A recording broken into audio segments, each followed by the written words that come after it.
देखो आइसोमेरिज्म का B part आपको पढ़ाएंगे, और बी पार्ट है आइसोमेरिज्म का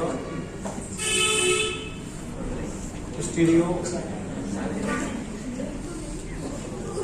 आइसोमेरिज्म। स्टीरियो आइसोमेरिज्म टर्म क्या है? ये टर्म है त्रिविम समावयवता।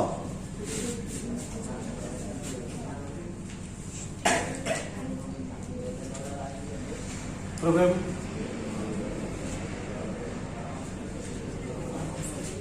समावयवता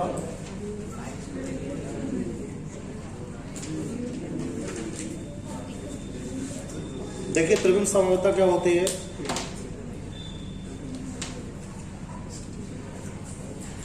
अभी इससे पहले 5 आइसोमेरिज्म हम लोगों ने पढ़े।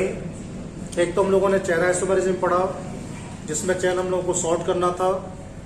एक हमने पोजीशन पढ़ा, जिसमें हमें पोजीशन चेंज करनी थी। एक फंक्शन पढ़ा हम लोगों ने, जिसमें फंक्शन ग्रुप को हमें चेंज करना था। एक मेटामेरिज्म पढ़ा, जिसमें मिथाइलिन को चेंज करना था। और एक ट्यूटोमेरिज्म पढ़ा, जिसमें हाइड्रोजन को चेंज करना था। कितने फॉर्म थे उसके? 2 फॉर्म थे, एक तो कीटो फॉर्म था और एक इनोल फॉर्म था। अभी हम लोग क्या करेंगे, जैसे हमारे पास एक कार्बन है भाई, और कार्बन का ये एक ओरिएंटेशन लगा हुआ है, ए बी सी में लिखिएगा, यहाँ पर एक्स लिख लीजिएगा, और वाई। ये जो ओरिएंटेशन है इसे हम लोग बोलते हैं स्पेशियल ओरिएंटेशन। स्पेशियल ओरिएंटेशन का मतलब क्या होता है?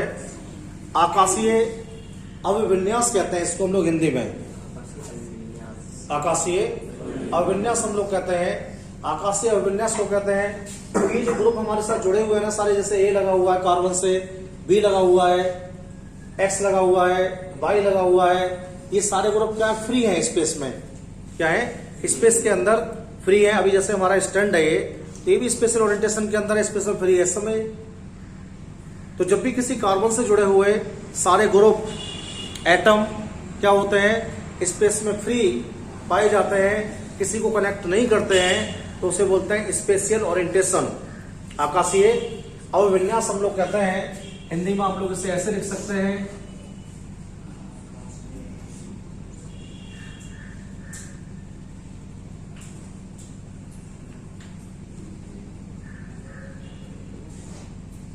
आकाशीय अभिविन्यास।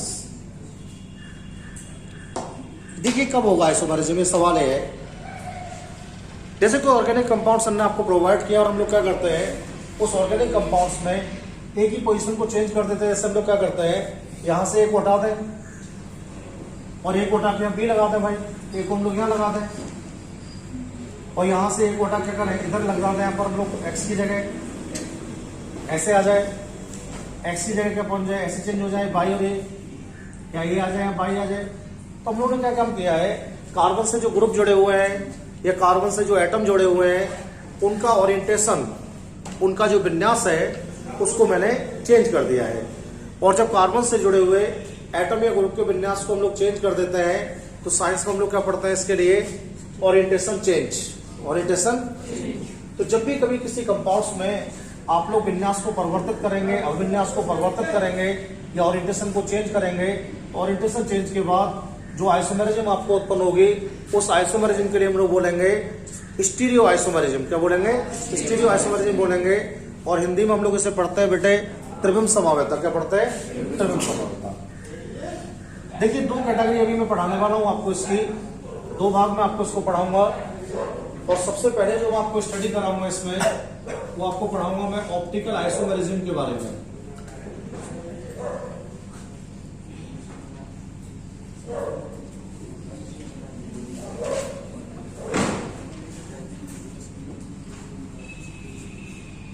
हिंदी में शब्द है प्रकाशिक समावयवता।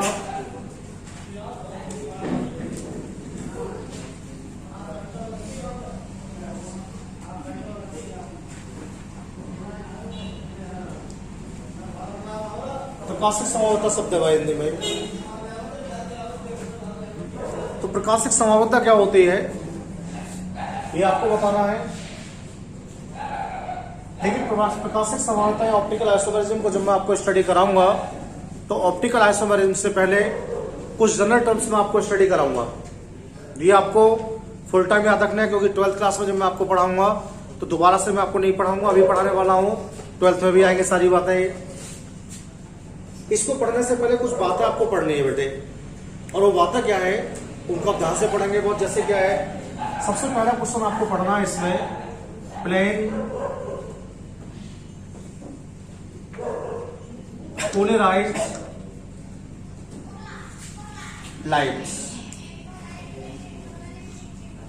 प्लेन पोलराइज्ड लाइट, और जो प्लेन पोलराइज्ड लाइट हम लोगों के पास है इसे हम लोग क्या बोलते हैं भाई, पीपीएल बोलते हैं शॉर्ट में। क्या बोलते हैं? पीपीएल। तो पीपीएल क्या होता है ये पढ़ना है आपके लिए सबसे पहले। पूरे ऑप्टिकल आइसोमेरिज्म में यही पढ़ाऊंगा मैं आपके लिए। पीपीएल क्या होता है, पीपीएल क्या होता है भाई। तो पीपीएल का पूरा नाम क्या होता है, plane polarised light. Plane polarised light, Hindi में कहते हैं हम लोग समतल ध्रुवित प्रकाश। समतल ध्रुवित प्रकाश हम लोग इसे कहते हैं। तो भाई ये समतल ध्रुवित प्रकाश हमारे पास है, और जो पीपीएल हमारे पास है इसे कैसे बनाएंगे हम लोग, सवाल ये है। तो बहुत सारे टीचर क्या पूछते हैं, जब आपको प्रैक्टिकल वगैरह चल रहा होता है कि भाई what is the difference between simple light and PPL. PPL में और सिंपल लाइट में फर्क क्या होता है। तो पीपीएल और सिंपल लाइट में हम लोग फर्क कैसे करने वाले हैं भाई। पीपीएल और सिंपल लाइट में हम लोग ऐसे फर्क करने वाले हैं, सर को बताना है जो सिंपल लाइट होती है उसकी जो रेडिएशन होती है, उससे जो विकिरण निकलता है सिंपल लाइट से, वो सभी दिशाओं में समान रूप से कंपन करता है। और ऐसा प्रकाश जो सभी दिशाओं में समान रूप से कंपन करता है उसे हम लोग कहते हैं समतल ध्रुवित प्रकाश। और ये साधारण प्रकाश हम लोग कहते हैं, उसके लिए कहते हैं साधारण प्रकाश हम लोग कहते हैं। इसको सिंपल लाइट हम लोग बोलते हैं। क्या बोलते हैं? Simple light. बहुत सारे बच्चों से क्वेश्चन किया जाता है समान प्रकाश क्या होता है, तो कहते हैं सर बल्ब का प्रकाश, रोड की लाइट, ये सब लाइट है, लैंप की लाइट। ये नहीं बताना है सर के लिए, सबको बताना है ऐसा प्रकाश जो सभी दिशाओं में, जिसका विकिरण सभी दिशाओं में, जिसका रेडिएशन सभी दिशाओं में समान रूप से कंपन करता है, वाइब्रेशन करता है, उसे हम लोग सिंपल लाइट कह सकते हैं। सर ने पूछा फिर पीपीएल क्या होता है भाई, तो आपको बताना है सर अगर हमारा प्रकाश सभी दिशाओं में कंपन न करके केवल लंबवत ही कंपन करता है, सभी दिशाओं में कंपन न करके केवल क्या करता है, लंबवत ही कंपन करता है, तो ऐसा प्रकाश जो परपेंडिकुलर वाइब्रेशन करता है, ऐसा प्रकाश जो परपेंडिकुलर वाइब्रेशन करता है, लंबवत कंपन करता है, उस प्रकाश के लिए हम लोग बोलते हैं प्लेन पोलराइज्ड लाइट। तो क्या फर्क है सिंपल लाइट और पीपीएल में? सिंपल लाइट में जो रेडिएशन होती है, सिंपल लाइट में जो रेडिएशन होती है वो ऑल डायरेक्शन में मूवमेंट करती है, सभी डायरेक्शन में गति करती है, कंपन करती है। लेकिन पीपीएल में क्या होता है, पीपीएल के अंदर जो मूवमेंट होती है वो किधर होती है, केवल लंबवत होती है, परपेंडिकुलर होती है। तो ऐसा प्रकाश जो सभी संभव दिशाओं में कंपन करता है वो सिंपल लाइट कहलाता है। और ऐसा प्रकाश जो केवल परपेंडिकुलर वाइब्रेशन करता है, जो केवल परपेंडिकुलर वाइब्रेशन करता है, उसे हम लोग क्या बोलते हैं बेटे, पीपीएल। तो जब भी कभी पीपीएल की बात होगी, समतल ध्रुवित प्रकाश की बात होगी, प्लेन पोलराइज्ड लाइट की बात होगी, तो सबको आपको यही आंसर देना है, ऐसा रेडिएशन जिसकी वाइब्रेशन लंबवत हो सकती है, परपेंडिकुलर हो सकती है, उसे हम लोग पीपीएल बोलते हैं। अब सर ने बोला कैसे बनाएंगे भाई इसके लिए हम लोग, तो देखो इसे चेंज कैसे करते हैं हम लोग, मैं आपको समझाता हूं।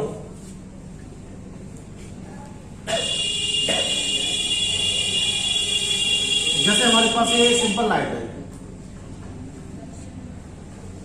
ये हमारे पास सिंपल लाइट है, सिंपल लाइट है, और ये सिंपल लाइट हम लोगों के पास है।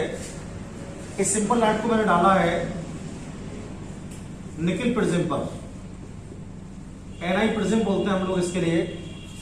और ये क्या होता है, एक कांच आता है आइसलैंड, एक गिलास आता है, आइसलैंड कांच का बना होता है। जैसे हमारा साधारण प्रकाश क्या होता है, इस निकिल प्रिज्म से पास आउट होता है, जैसे हमारा सिंपल लाइट इस निकिल प्रिज्म से पास आउट होता है, तो जैसे निकिल प्रिज्म से पास आउट होता है तो क्या होता है भाई, ये जो है परपेंडिकुलर कंपन करने लगता है, ऐसे वाइब्रेशन, ऐसे तो जब भी सिंपल लाइट के लिए एनआई प्रिज्म से गुजार दिया जाएगा तो किसमें कन्वर्ट हो जाएगा, वो पीपीएल में कन्वर्ट हो जाएगा। किसमें हो जाएगा, पीपीएल में। और एनआई प्रिज्म किसका बना होता है, आइसलैंड कांच का बना होता है। किसका बना होता है, तो कांच की प्रॉपर्टी है, ये कांच की प्रॉपर्टी है कि जब भी पीपीएल बनाना होगा आपके लिए तो सिंपल लाइट को क्या करेंगे आप लोग, सिंपल लाइट के लिए निकल प्रिज्म पर डाल देंगे, और जैसे सिंपल लाइट निकल प्रिज्म से पास आउट होगा तुरंत ही क्या करने लगेगा, वाइब्रेशन करने लगेगा परपेंडिकुलर। क्या बोलेंगे आप उसे फिर, पीपीएल, प्लेन पोलराइज्ड लाइट, समतल ध्रुवित प्रकाश, या फिर हिंदी में अंग्रेजी में क्या बोलेंगे शॉर्ट में, पीपीएल। ये टर्म आपको समझ में आ गई होगी, मैं समझता हूं। अब दूसरी बात करते हैं, देखो भाई आपसे एक टर्म आएगा इसमें, ऑप्टिकल एक्टिविटी।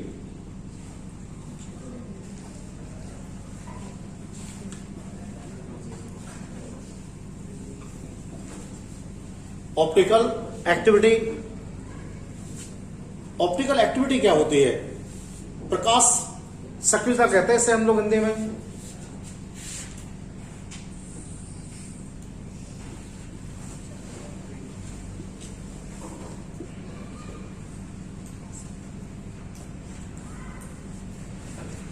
प्रकाश सक्रियता कहते हैं हम लोग हिंदी में। प्रकाश सक्रियता क्या होती है आपको बताना है। प्रकाश सक्रियता होती है, जैसे हमारे पास क्या है, ये पीपीएल है,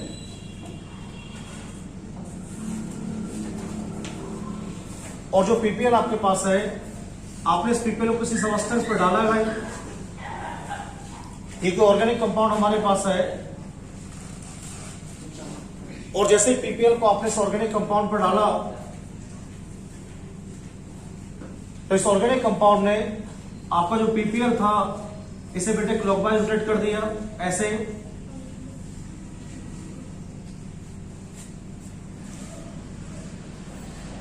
अब सवाल है कि दूसरा ऑप्शन क्या था हमारे पास, जैसे आप पीपीएल डालते हैं और ये आपका जो ऑर्गेनिक कंपाउंड था आपके इसको एंटी क्लॉकवाइज रोटेट कर देता है, ऐसे घुमाने लगता है। तो दो बातें होंगी, कुछ पदार्थ पीपीएल के लिए पीपीएल के कांटेक्ट में आने के बाद या तो क्लॉकवाइज घुमाएंगे, कुछ पदार्थ पीपीएल के लिए पीपीएल के कांटेक्ट में आने के बाद एंटी क्लॉकवाइज घुमाएंगे।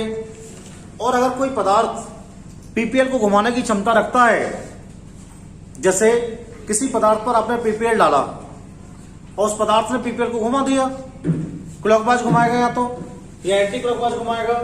अगर कोई पदार्थ पीपीएल को घुमाने की क्षमता रखता है तो बेटे आप ध्यान रखेंगे उसको हम लोग बोलते हैं ऑप्टिकल एक्टिव।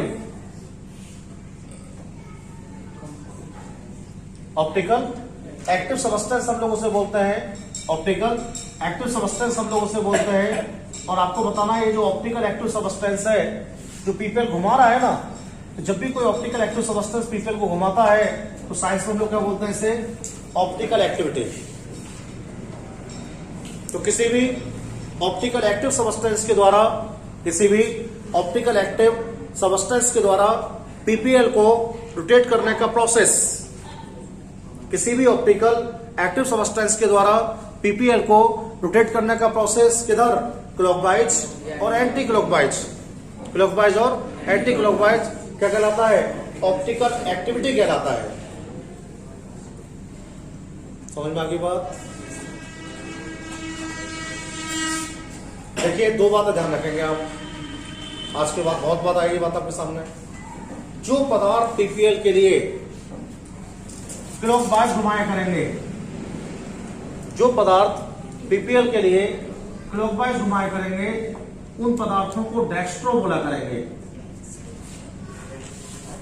डेक्स्ट्रो क्या बोला करेंगे, डेक्स्ट्रो। जो पदार्थ पीपीएल को क्लॉकवाइज घुमाएंगे उन्हें बोलेंगे dextrorotatory. Dextrorotatory, rotatory नहीं लगाते हम लोग, डेक्स्ट्रो पढ़ देते सीधा सीधा, डेक्स्ट्रो कहते हैं और हिंदी में कहते हैं हम लोग उन्हें दक्षिण घूर्णक पदार्थ। दक्षिण घूर्णक, तो हिंदी तो नहीं पढ़ने वाले हम लोग, डेक्स्ट्रो पढ़ने वाले हैं। दूसरी बात, जो पदार्थ पीपीएल के लिए एंटी क्लॉकवाइज घुमाएंगे, जो पदार्थ पीपीएल के लिए एंटी क्लॉकवाइज घुमाएंगे उन्हें बोलेंगे लेवियो। क्या बोलेंगे, लेबियो रोटेटरी, लेबियो, और हिंदी में कहते हैं हम लोग वाम गुणक पदार्थ, वाम गुणक पदार्थ। तो दो तरह के पदार्थ है, वह एक तो दक्षिण गुणक है और एक वाम गुणक है। दक्षिण वाले को बोलते हैं डेक्स्ट्रो और वाम वाले को बोलते हैं लेबियो। तो मैं तो आपको डेक्स्ट्रो और लेबियो ही पढ़ाने वाला हूं, और ध्यान रखेंगे आप लोग, अगर कोई पदार्थ डेक्स्ट्रो है तो उसके नाम से पहले आपको प्लस डी लगाना पड़ेगा, और कोई पदार्थ अगर आपके पास लेबियो है तो उसके नाम से पहले आपको माइनस एल लगाना पड़ेगा। अब सवाल दिमाग में एक और आ रहा होगा, सवाल दिमाग में आ रहा होगा सर नहीं घुमाया तो? ऐसा भी होगा कि सारे पदार्थ पीपीएल नहीं घुमाएंगे, कुछ पदार्थ पीपीएल को घुमाएंगे, कुछ पदार्थ नहीं घुमाएंगे। जिन पदार्थों में पीपीएल को घुमाने की टेंडेंसी नहीं होगी, जिन पदार्थों में पीपीएल को घुमाने की टेंडेंसी नहीं होगी, उन पदार्थों को बोलते हैं मीजो पदार्थ। क्या बोलते हैं? मीजो पदार्थ, या उन्हें बोलते हैं racemic form, racemic form. Racemic पदार्थ हम लोग कह सकते हैं, और जब भी कभी इन्हें रिप्रेजेंट किया जाता है मीजो या रेसिमिक के लिए, तो हम लोग प्लस माइनस डीएल से कर सकते हैं भाई, प्लस माइनस डीएल से कर सकते हैं। तो सवाल क्या हो गया मेरा आपसे? सवाल मेरा आपसे हो गया कि जो पीपीएल हम लोगों के पास है, उस पीपीएल के लिए जब भी आप किसी सबस्टेंस के ऊपर डालेंगे, तो सबस्टेंस में डालने के बाद ये पीपीएल के लिए या तो क्लॉकवाइज घुमाने वाला है या एंटी क्लॉकवाइज घुमाने वाला है। और जब भी कोई सबस्टेंस पीपीएल के लिए क्लॉकवाइज या एंटी क्लॉकवाइज घुमाता है तो उसे बोलते हैं ऑप्टिकल एक्टिव सबस्टेंस। और जब भी कोई ऑप्टिकल एक्टिव सबस्टेंस पीपीएल घुमाता है तो इसे बोलते हैं ऑप्टिकल एक्टिविटी। ऑप्टिकल एक्टिविटी के आधार पर सबस्टेंस तीन तरह के हो सकते हैं, एक तो डेक्स्ट्रो हो सकते हैं, एक लेबियो हो सकते हैं, एक रेसिमिक हो सकते हैं। डेक्स्ट्रो कौन से होते हैं? जो पदार्थ पीपीएल के लिए क्लॉकवाइज घुमाते हैं उन पदार्थों को डेक्स्ट्रो पदार्थ कहते हैं, और उनके साथ प्लस डी लगा देते हैं। जो पदार्थ पीपीएल के लिए एंटी क्लॉकवाइज घुमाते हैं उन पदार्थों को लेबियो बोलते हैं, और उनके साथ माइनस एल लगा देते हैं। और जो पदार्थ पीपीएल के लिए किसी भी दिशा में नहीं घुमाते हैं उन पदार्थों को रेसिमिक कहते हैं, और उनके साथ प्लस माइनस डीएल लगा देते हैं। समझ में आगे बात करिए आपको ये? तो पीपीएल क्या है, डेक्स्ट्रो क्या है? ग्लूकोज देखा ना आपने, ग्लूकोज पर डी लिखा आता है पीछे, ग्लूकोन डी। उस डी का मतलब विटामिन से नहीं होता है भाई, उस डी का मतलब डेक्स्ट्रो होता है। क्या होता है? कंपनी आपको बता रही है कि जो आपका ग्लूकोज है ना वो डेक्स्ट्रोज है। क्या है? डेक्स्ट्रो, यानी डेक्स्ट्रो है, इसलिए ग्लूकोज का नाम क्या होता है? ग्लूकोज को हम लोग डेक्स्ट्रोज भी कहते हैं। क्या कहते हैं? डेक्स्ट्रोज भी कहते हैं। अब क्वेश्चन क्या है भाई? देखिए, सबसे इंपॉर्टेंट क्वेश्चन ये है कि कौन से पदार्थ पीपीएल घुमाएंगे और कौन से पदार्थ पीपीएल नहीं घुमाएंगे। तो सबसे पहला कंसेप्ट क्या है? ये कॉज था,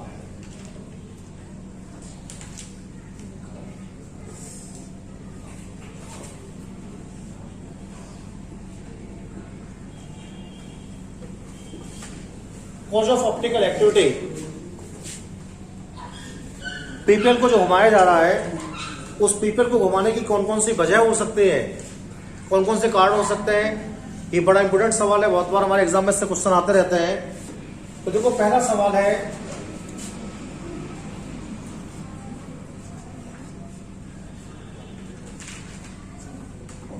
कायरल कार्बन, कायरल कार्बन, अभी नया कार्बन आ गया। कायरल क्या होता है भाई? देखिए, जैसे हमारे पास एक कार्बन लगा हुआ है, इस कार्बन से ए लगा हुआ है, इस कार्बन से बी लगा हुआ है, इस कार्बन से एक्स लगा हुआ है, इस कार्बन से वाई लगा हुआ है। कार्बन से ए है, कार्बन से बी है, कार्बन से एक्स है, कार्बन से वाई है, सी है हमारे पास। अब मैंने एक सवाल पूछा आपसे, सवाल मैंने आपसे पूछा कि इस कंपाउंड में क्या प्रॉपर्टी है खास, तो आपने मुझे देख के बताया कि सर इसमें खास प्रॉपर्टी यह है कि इस कंपाउंड से जितने भी ग्रुप लगे हुए हैं वो सारे ग्रुप अलग हैं। ए जैसा कोई और नहीं है इसमें, बी जैसा कोई और नहीं है, एक्स जैसा भी कुछ नहीं है, वाई जैसा भी नहीं है। अब जैसे मैंने आपको लिख दिया, कंपाउंड हम लोग पढ़ते हैं CH3 C H OH COOH, भाई लैक्टिक एसिड कहते हैं हम लोग इसे। दही जो खट्टा हो जाता है वो इसी अम्ल की वजह से हो जाता है, लैक्टिक अम्ल है। अब देखिएगा आप लोग लैक्टिक अम्ल में CH3 जैसा कोई दूसरा ग्रुप इसके ऊपर नहीं है, H जैसा कोई ग्रुप इसके ऊपर नहीं है, OH जैसा कोई ग्रुप इसके ऊपर नहीं है, COOH जैसा कोई ग्रुप इसके ऊपर नहीं है। और जिस कार्बन पर उपस्थित सभी ग्रुप और एटम, जिस कार्बन पर उपस्थित सभी ग्रुप और एटम क्या होते हैं, अलग अलग होते हैं। क्या होते हैं? अलग अलग होते हैं। तो ऐसे कार्बन को हम लोग क्या बोलते हैं? Chiral carbon. और जब भी साइंस में कायरल कार्बन को रिप्रेजेंट किया जाता है तो कायरल कार्बन को रिप्रेजेंट करने के लिए उसके साथ स्टार लगा देते हैं। क्या लगा देते हैं? स्टार लगा देते हैं। तो आपको बताना क्या है? आपको बताना यह है कि जो आपके पास कार्बन है उससे जुड़े हुए जो ग्रुप हैं वो डिफरेंट टाइप के हैं, इस वजह से कैसा कार्बन है ये? कायरल। तो ऐसे ऑर्गेनिक कंपाउंड्स जिनमें कायरल कार्बन पाए जाते हैं, ऐसे ऑर्गेनिक कंपाउंड्स जिनमें कार्बन कार्बन पाए जाते हैं वो पीपीआर घुमा सकते हैं। लेकिन ये 100% श्योर नहीं है। कुछ कंपाउंड में ऐसा हो सकता है, कुछ में ऐसा नहीं हो सकता है। साइंटिस्ट ने पूछा ये बात तो यूनिवर्सल नहीं है भाई। तो एक नया कंसेप्ट आ गया इसके बाद, और जो नया कंसेप्ट आया उसमें बताने की कोशिश की हम लोगों के लिए सुपर इम्पोज और non super impose.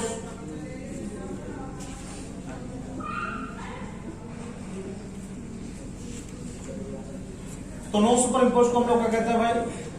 Non super impose जो होता है इसको हम लोग हिंदी में कहते हैं अनअध्यारोपित। अनअध्यारोपित।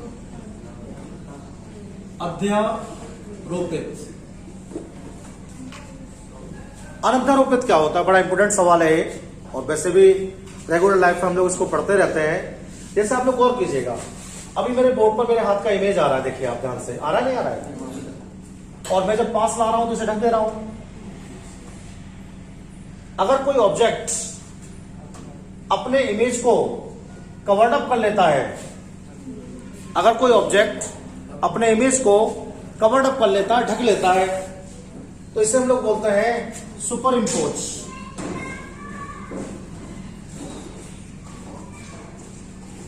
Super impose. सुपर इम्पोज का मतलब क्या हो गया भाई? अध्यारोपित। क्या हो गया? तो ये अध्यारोपित हो गया। आपको बताना क्या है, कभी कभी क्या होता है मिरर में देखने पर आप इमेज को कवर्ड अप नहीं कर पाते। जैसे आपने नोटिस किया होगा, अगर आप मैच देख रहे हैं एलईडी के ऊपर, तो मैच में क्या हो रहा है, आपके सामने मिरर लगा हुआ है, टीवी आपका पीछे चल रहा है और आप सामने देख रहे हैं मिरर पर मैच। तो जो बॉलर वहां से बॉलिंग कर रहा होता है वो आपको मिरर में सीधा से बॉलिंग करता दिखाई देता है। जो लेफ्ट हैंड से खेल रहा होता है वो राइट हैंड से खेलता दिखाई देता है। अगर किसी फिल्म की शूटिंग हो रही है तो शूटिंग भी सारी उल्टी दिखाई देती है। उसके अंदर हीरो इधर दिखाई देता है, हीरोइन इधर दिखाई देते हैं। एक्चुअल में क्या होता है, वो उल्टे होते हैं। तो इसका मीन्स क्या है? एम्बुलेंस देखा होगा आप लोगों ने, एम्बुलेंस में सारा उल्टा लिखा होता है। तो लिखा होता है, समझ गए होंगे अब आप। सुपर इम्पोज नहीं हो। अगर उस पर सीधा लिखा हुआ एम्बुलेंस के ऊपर, तो जो गाड़ी का मिरर है, जो गाड़ी आगे जा रही है, उसमें सीधा दिखाई नहीं देगा। अगर गाड़ी पर सीधा तो उसमें तो उल्टा दिखाई देगा और ड्राइवर पढ़ नहीं पाए कौन सी गाड़ी आ रही है। इसलिए एम्बुलेंस पर क्या होता है, एम्बुलेंस पर उल्टा एम्बुलेंस लिखा जाता है। इससे लिखा जाता है कि जो मिरर पर जाके इमेज बने वो सीधी बने। समझ गए? और सीधी बनने से मेरा मीन्स क्या है? सीधी बनने से मेरा मीन्स है कि ड्राइवर आसानी से पहचान सकता है कि भाई ये सुपर इम्पोज हो रहा है, नॉन सुपर इम्पोज हो रहा है, और एम्बुलेंस आ रहा है। इसलिए एम्बुलेंस में क्या लिखा होता है, नॉन सुपर इम्पोज करने के लिए उल्टा लिखा होता है, अनध्यारोपित के लिए। इसका मतलब क्या है, अगर कोई ऑब्जेक्ट अपनी मिरर इमेज को कवर्ड अप नहीं कर रहा है, अगर कोई ऑब्जेक्ट अपनी मिरर इमेज को, अब बताइए मैं कैसा हूं इस समय? अध्यारोपित हूं मैं तो अध्यारोपित हूं। मेरा हाथ अपनी इमेज को कवर्ड अप कर रहा है, और जब मेरा हाथ अपनी इमेज को कवर्ड अप करेगा तो क्या बोलेंगे उससे? सुपर इम्पोज बोलेंगे, अध्यारोपित बोलेंगे। और जब मेरा हाथ कवर्ड अप नहीं करेगा उससे, तो हम लोग बोलेंगे अनअध्यारोपित, अनअध्यारोपित बोलेंगे हम लोग।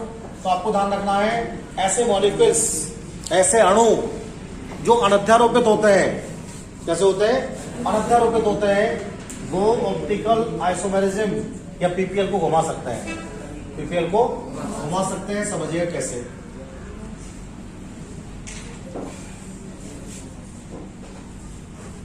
जैसे हमारे पास लिखा हुआ है एक मॉलिक्यूल सी लिखा हुआ है इसमें, ए बी एक्स और वाई। इसको आपने मिरर में देखा,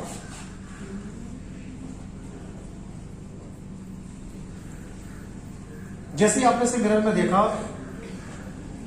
तो सी आपको कैसे दिखाई देगा, ऐसे, समझ गया। और ए कैसे दिखाई देगा आपको, ऐसे। एक्स आपको ऐसे दिखाई देगा, इधर इधर दिखेगा ये आपको। और बी कैसा दिखेगा आपको, डी की तरह उल्टा। और वाई कैसे दिखेगा, इधर, समझ गया, इधर दिखेगा आपको कैसे, ऐसे। सब उल्टे हो गए, समझ में आ गई बात। कैसा हो रहा है, non super impose, non super impose, यानी ये ऑब्जेक्ट जो आपके पास है, ये ऑब्जेक्ट आपकी जो मिरर की इमेज आ रही है उस इमेज को कवर्ड अप नहीं करेगा। और जब ऑब्जेक्ट मिरर की इमेज को कवर्ड अप नहीं करेगा तो इसे हम लोग क्या बोलने वाले हैं, नॉन सुपर इम्पोज। ध्यान रखेंगे आप लोग इस बात को। क्या होना चाहिए, या तो कारल कार्बन होना चाहिए, और कारल कार्बन नहीं है तो क्या होना चाहिए, नॉन सुपर इम्पोज होना चाहिए। और अगर ये भी नहीं है तो क्या होना चाहिए, ये समझ लो आपको।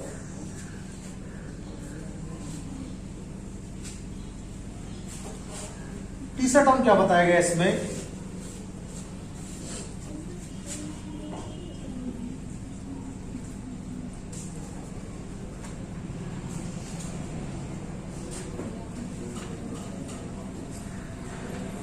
एसिमेट्रिकल मॉलिक्यूल,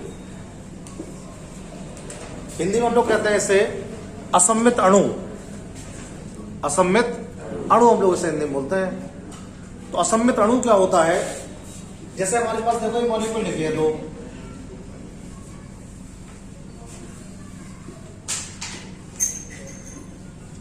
ये हमारे पास मॉलिक्यूल लिखे हुए दो, ऐसे लिखे हुए देखो। देखो इससे आप इक्वल पार्ट में डिवाइड कर सकते हैं। यहां से जब बांटेंगे इसे तो आधा हिस्सा तो इसका ऊपर रह जाएगा और आधा हिस्सा इसका नीचे रह जाएगा। तो ऐसा अणु जो दो बराबर भागों में बट जाएगा, ऐसा मॉलिक्यूल जो दो इक्वल पार्ट में डिवाइड हो जाएगा या बराबर भागों में बट जाएगा, उसे हम लोग क्या बोल सकते हैं, उसे हम लोग सिमेट्रिकल मॉलिक्यूल बोल सकते हैं। क्या बोल सकते हैं, सिमेट्रिकल मॉलिक्यूल बोल सकते हैं। और जो अणु दो बराबर भागों में डिवाइड नहीं होगा, देखिए आप यहाँ पर एक कार्बन रह गया सर, और नीचे दो कार्बन रह गए, और यहां से डिवाइड लगाएंगे तो नीचे एक रह जाएगा, ऊपर कितने हो गए, दो हो गए। तो जो बराबर भागों में नहीं बटेगा उसे क्या बोलेंगे, एसिमेट्रिकल। तीन बातें हैं पीपीएल के लिए, तीन कंडीशंस पढ़नी है आपके लिए। कौन से पदार्थ पीपीएल घुमाएंगे, पीपीएल घुमाने का लिमिटेशन क्या है। तो सबसे पहला सवाल सर को बताना है कि कायरल कार्बन होना चाहिए। सर पूछेंगे कायरल कार्बन क्या होता है, तो आपको बताना है ऐसा कार्बन जिस पर प्रेजेंट और एटम क्या होते हैं, डिफरेंट होते हैं, अलग अलग होते हैं, उसे कायरल कार्बन कहते हैं। सर ने कहा अगर कायरल ने भी नहीं घुमाया तो आप बताएंगे फिर सर नॉन सुपर इम्पोज होना चाहिए। सर ने पूछा नॉन सुपर इम्पोज क्या होता है, तो आपको बताना है यदि कोई ऑब्जेक्ट अपनी मिरर को कवर्ड अप नहीं करता है तो उसे नॉन सुपर इम्पोज कहते हैं, अनअध्यारोपित कहते हैं। सर ने पूछा अगर ये भी नहीं हुआ तो आपको बताएंगे सर जो मॉलिक्यूल हमारे पास है उस मॉलिक्यूल को एसिमेट्रिकल होना चाहिए। अगर मॉलिक्यूल एसिमेट्रिकल है यानी आप उसे दो बराबर भागों में डिवाइड नहीं कर पा रहे हैं तो आप बताएंगे वो भी घुमा सकता है। तो जिस अणु के पास क्या होगा, कायरल कार्बन होगा, वो पीपीएल को घुमा सकता है। कायरल कार्बन नहीं है तो क्या होना चाहिए, फिर नॉन सुपर इम्पोज होना चाहिए, वो घुमा सकता है। और नॉन सुपर इम्पोज भी नहीं है तो क्या होना चाहिए, एसिमेट्रिकल अणु होना चाहिए, तब पीपीएल घूम सकता है। ये सब बातें आपको बार बार मैं कहता रहूंगा क्या बताता रहूंगा आपके लिए। प्लस डी फॉर्म क्या होती है, जब पीपीएल क्लॉकवाइज घूमेगा, और जब पीपीएल एंटी क्लॉकवाइज घूमेगा तो क्या होगा, माइनस एल होगा, और जब किसी भी दिशा में नहीं घूमेगा तो क्या होगा, प्लस माइनस डी एल होगा। अब PPL superimpose, no superimpose, ये सब पढ़ने के बाद बारी आती है ऑप्टिकल आइसोमेरिज्म की। ऑप्टिकल आइसोमेरिज्म क्या होती है, अगर सर ने दो ऑर्गेनिक कंपाउंड आपको प्रोवाइड किए हैं, एक तो ऑर्गेनिक कंपाउंड ये है और दूसरा ऑर्गेनिक कंपाउंड ये है। सर ने बताया इन दोनों कंपाउंड की जो कंपोजिशन है वो सेम है।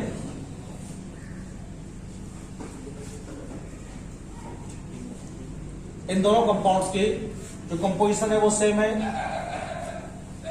लेकिन जब इस वाले पदार्थ पर पीपीएल डाला गया है, इस वाले पदार्थ पर जब पीपीएल डाला गया है तो इस वाले पदार्थ ने पीपीएल क्लॉकवाइज घुमाया है और इस वाले ने एंटी क्लॉकवाइज घुमाया है। ऐसे सबस्टेंस जो पीपीएल के लिए डिफरेंट डायरेक्शन में घुमाते हैं, ऐसे ऑर्गेनिक कंपाउंड्स जो पीपीएल के लिए अलग अलग दिशाओं में घुमाते हैं, जबकि उनका कंपोजिशन क्या होता है, सेम होता है। या फिर कह सकते हैं सर से आप, सेम कंपोजिशन वाले ऐसे ऑर्गेनिक कंपाउंड्स, सेम कंपोजिशन वाले, कंपोजिशन का मतलब संगठन, संगठन नहीं संगठन हिंदी में, सेम कंपोजिशन वाले ऐसे ऑर्गेनिक कंपाउंड्स, सेम कंपोजिशन वाले ऐसे ऑर्गेनिक कंपाउंड्स जो पीपीएल के लिए, जो पीपीएल के लिए क्या करते हैं, अलग अलग डायरेक्शन में घुमाते हैं, अलग अलग डायरेक्शन में घुमाते हैं। उन पदार्थों को बेटे हम लोग बोलते हैं ऑप्टिकल आइसोमर, ऑप्टिकल आइसोमर। और साइंस में इस फिनोमेना को हम लोग बोलते हैं ऑप्टिकल आइसोमेरिज्म, ऑप्टिकल आइसोमेरिज्म हम लोग कहते हैं। तो आपको बताना क्या है, कोई पूछेगा आपसे ऑप्टिकल आइसोमेरिज्म क्या होती है, तो आपको बताना है ऐसे ऑर्गेनिक कंपाउंड्स जिनका कंपोजिशन सेम पाया जाता है, ऐसे ऑर्गेनिक कंपाउंड्स जिनका कंपोजिशन सेम पाया जाता है, प्रॉपर्टी सेम पाई जाती है, लेकिन पीपीएल के प्रति उनका व्यवहार क्या होता है, अलग अलग होता है। पीपीएल के प्रति उनका व्यवहार अलग अलग होता है, या पीपीएल के अगेंस्ट उनकी जो बिहेवियर होती है वो डिफरेंट होती है, तो आप उन्हें ऑप्टिकल आइसोमर कह सकते हैं। और साइंस में इस घटना को ऑप्टिकल आइसोमेरिज्म कह सकते हैं। अब सवाल यह है कि जो ऑप्टिकल आइसोमर है वो कितने रूप में हो सकते हैं, तो 3 रूप में हो सकते हैं, पढ़ चुके हम लोग भाई। एक तो ऑप्टिकल आइसोमर क्या हो सकते हैं, प्लस डी फॉर्म में हो सकते हैं, एक माइनस एल फॉर्म में हो सकते हैं ऑप्टिकल आइसोमर, और प्लस माइनस डीएल फॉर्म में हो सकते हैं ऑप्टिकल आइसोमर। अब सर ने पूछा प्लस डी फॉर्म में कैसे होंगे, तो आपको बताना है ऐसे कंपाउंड्स जो पीपीएल के लिए, ऐसे कंपाउंड्स जो पीपीएल के लिए क्लॉकवाइज घुमाते हैं, ऐसे कंपाउंड्स जो पीपीएल के लिए क्लॉकवाइज घुमाते हैं वो प्लस डी फॉर्म कंपाउंड कहलाते हैं, और ऐसे कंपाउंड्स जो पीपीएल के लिए एंटी क्लॉकवाइज घुमाते हैं वो माइनस एल फॉर्म कंपाउंड कहलाते हैं, और ऐसे कंपाउंड जो पीपीएल के लिए किसी भी डायरेक्शन में नहीं घुमाते हैं वो प्लस माइनस डीएल फॉर्म कहलाते हैं, प्लस माइनस डीएल फॉर्म कहलाते हैं। बात समझ में आ गया आपको। अब देखिए बहुत सारे एग्जांपल हम लोग पढ़ते हैं भाई इसके, जैसे कंपाउंड्स हम लोग पढ़ते हैं लैक्टिक एसिड, ये कंपाउंड हम लोग के पास है,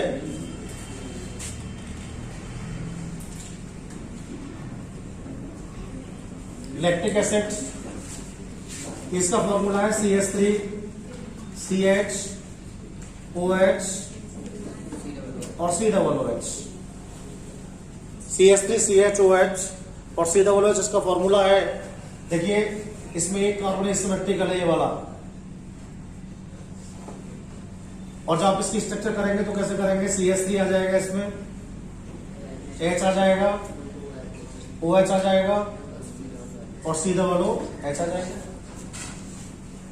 इसलिए कार्बन सिमेट्रिकल है। अगर आप इसे मिरर में देखेंगे तो क्या हो जाएगा भाई, मिरर में देखने पर उल्टा हो जाएगा ये, कैसे हो जाएगा देखो। अब मैं उल्टा सब नहीं करूंगा, कुछ चीजें उल्टी कर दूंगा मैं आपको, है ना। C इसे ऐसे बना देते हैं, CH3 लिख देते हैं ऐसे। ये वाला OH किधर दिखेगा, इधर, और H किधर दिखेगा, उधर। तो आप लिख सकते हैं OH H, उल्टा हो गया। और ये किधर दिखाई देगा आपको, उधर दिखाई देगा, इधर ऐसे HOOC। तो पहले वाला जो स्ट्रक्चर है उसे हम लोग कहते हैं +D फॉर्म, +D फॉर्म। दूसरे वाला जो स्ट्रक्चर उसे क्या बोल सकते हैं, -L फॉर्म। ये उधर घुमाएगा PPL, इस पर डालेंगे तो घुमाएगा क्लॉकवाइज, और इस पर डालेंगे तो किधर घुमाएगा, एंटी क्लॉकवाइज। और जब दोनों को मिला देंगे तो क्या हो जाएगा, +-DL फॉर्म, +-DL फॉर्म हो जाएगा, तो किसी भी डायरेक्शन में PPL नहीं घुमाएगा। ऐसे एक एग्जांपल हम लोग पढ़ते हैं टार्ट्रिक एसिड का।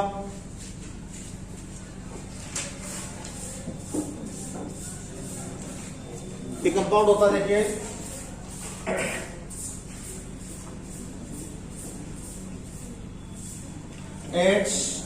HOOC CHOH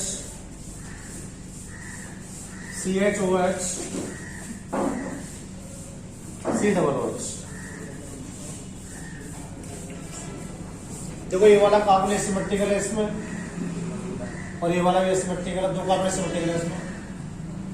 कैसे, देखो आप चेक करो, COOH HOH COH HCOOH। और आप इसे मिरर में देखोगे तो उल्टा दिखाई देगा, कैसे COOH COH इधर आ जाएगा, H इधर आ जाएगा, और C ये किधर आ जाएंगे, H इधर, और COOH OH इधर आ जाएगा ये, और COOH। अगर मिलाना तो क्या हो जाएगा बताओ, अगर मिला देंगे तो क्या लिख सकते हैं, COOH, दोनों H एक तरफ कर लें, दोनों OH एक तरफ कर लेते हैं, और COOH। और क्या हो सकता है, दोनों OH एक तरफ आ सकते हैं इधर, दोनों H इधर जा सकते हैं। और क्या हो सकता है, ये ऊपर जा सकता है, ये नीचे आ सकता है, तो और भी संभव है बहुत सारे विन्यास। तो आपको ध्यान रखना है, ये वाला जो फॉर्म है वो इसे कितना घुमाएगा, +D में, ये वाला -L में, ये +-DL में। तो आपको बताना है टार्ट्रिक एसिड का एक ग्रुप ऐसा है जो PPL को क्लॉकवाइज घुमाता है, जिसे +D फॉर्म कहते हैं। एक ग्रुप ऐसा है जो एंटी क्लॉकवाइज घुमाता है, जिसे -L फॉर्म कहते हैं। और एक ग्रुप ऐसा है जो किसी भी डायरेक्शन में नहीं घुमाता है, जिसे +-AL फॉर्म कहते हैं।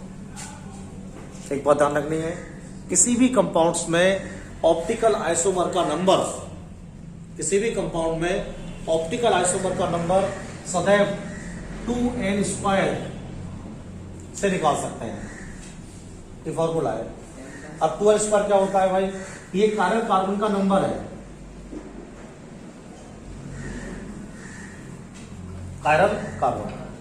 अब इसमें कितने कायरल कार्बन है, 1 और 1 2, क्या हो जाएगा, 2 × 2 का वर्ग, 8 हो गए। इसका आइसोमर कितने बनेंगे, तो 3 ही बना के दिखाया मैंने आपको, 8 बन जाएंगे। समझिए आप, ऐसे हम लोग कर सकते हैं। इसके लिए एक पूरा मैंने आपको ऑप्टिकल आइसोमेरिज्म डिस्कस कर दिया है, और आपको इसे याद रखना है सही से। कल जब आपसे मुलाकात होगी तो ज्योमेट्रिकल आइसोमेरिज्म आपको पढ़ाते हैं, इसमें खत्म हो जाएगा फिर।